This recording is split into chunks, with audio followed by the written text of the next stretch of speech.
National खबर पे आपका स्वागत है। बात पश्चिम बंगाल में हो रहे चुनावों की और जो बीच-बीच में रैलियां होती रहती हैं। तो कल प्रधानमंत्री नरेंद्र मोदी ने कूच बिहार में रैली के दौरान जो कहा कि दीदी, ओ दीदी, आप मुस्लिम तुष्टीकरण की राजनीति करती हैं और मुस्लिमों को कहती हैं एक हो जाओ, बंटो मत। अगर यही बात भाजपा करती कि हिंदुओं एक हो जाओ, तो चुनाव आयोग का नोटिस आ जाता और हमें बहुत मुश्किलों का सामना करना पड़ता। प्रधानमंत्री नरेंद्र मोदी द्वारा कही गई ये बात एक रैली में जो लोग थे, जनसभा में मौजूद थे, रैली में तालियां बजा रहे थे। लेकिन ये बात प्रधानमंत्री, किसी भी देश के प्रधानमंत्री, और जब चूंकि भारत लोकतंत्र देश है, तो ऐसे में प्रधानमंत्री के मुंह से शोभा तो कतई नहीं देती। हिंदू और मुस्लिम धर्म के नाम पर वोट पोलराइजेशन करना ये कतई सही नहीं है। हालांकि भाजपा इस पर ये दलील दे रही है कि नहीं, उन्होंने तो ऐसा इसलिए कहा क्योंकि वो कहते हैं, जो प्रधानमंत्री हैं वो कहते हैं कि अगर हमने ऐसा कहा होता, हमने तो कभी कोई मुस्लिम तुष्टीकरण की बात नहीं की, लेकिन ममता बनर्जी पर आरोप लगे हैं कि वो ऐसा करती रही हैं। हालांकि वो मुस्लिमों को कहती है एक हो जाओ, अब्बास सिद्दीकी और ओवैसी को शैतान बुलाती हैं कि वो बाहर से आए हैं, वोट बांटेंगे, वोट तोड़ेंगे, टूटना नहीं है। इस तरह की बात ममता बनर्जी अक्सर करती रही हैं। मंच पर चंडी जाप कर लेती हैं, कलमा पढ़ देती हैं और खुदा हाफिज बोल देती हैं। तो इस तरह की बात जब कहती हैं, लेकिन सवाल ये उठता है कि 10 सालों से, 1 दशक से वो वहाँ के मुख्यमंत्री हैं। क्या उनका ये सब कहना करना शोभा देता है? या फिर प्रधानमंत्री नरेंद्र मोदी का ये कहना कि हिंदुओं एक हो जाओ, इनडायरेक्टली कहा। उन्होंने कहा अगर हम ऐसा कहते, लेकिन ये ध्रुवीकरण नहीं है तो और क्या है? बिना कहे अपनी बात को कह जाना, हिंदू और मुस्लिम को बांट कर राजनीति करना। क्या बंगाल में जो चुनाव हो रहे हैं उसमें दोनों में से किसी जो प्रमुख दल हैं, जो एक दूसरे के दुश्मन हैं, जो आमने सामने हैं, उनके पास विकास के नाम पर, उद्योग के नाम पर, रोजगार के नाम पर या किसी नाम पर कोई और बात नहीं है?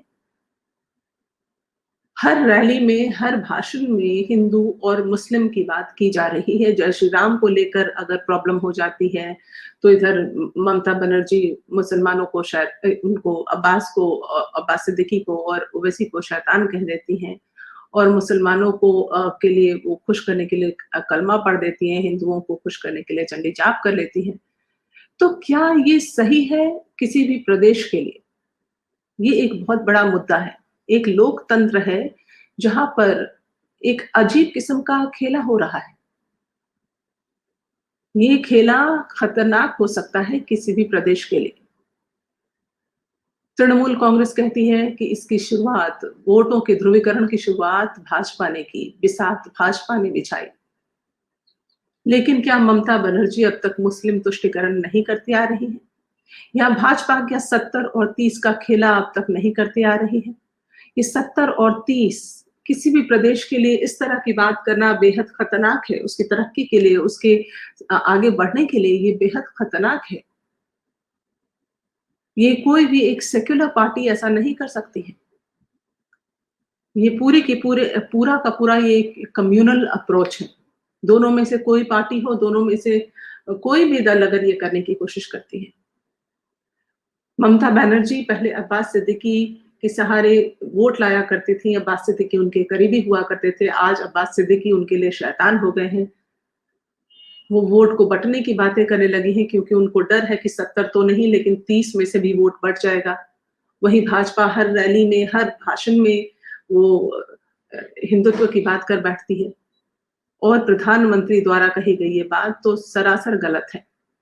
इस तरह से कह देना कि अगर भाजपा ने कहा होता हिंदुत्व की राजनीति की होती, हिंदुओं एक हो जाओ, तो ये चुनाव आयोग का नोटिस हो जाता है। ये कहने का अर्थ क्या है? अर्थ यही है कि भाजपा हिंदुत्व की राजनीति कर रही है। पश्चिम बंगाल में भाजपा के लिए सबसे ज़्यादा ज़रूरी है कि वो बंगाल को समझे, सोनार बांग्ला को समझे, बंगाल क्या चाहता है, वहाँ की तरक्की के लिए, वहाँ के विकास के लिए सोचे, उसके लिए दावे करे, उसके लिए वादे करे।